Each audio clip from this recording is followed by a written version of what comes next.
And here we are with the engine almost completely warm.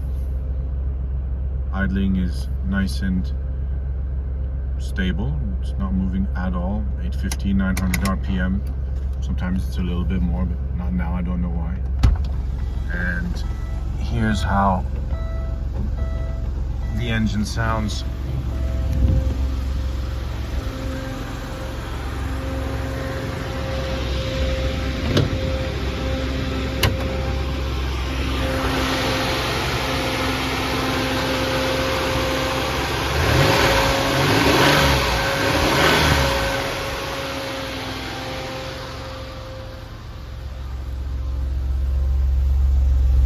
Exhaust.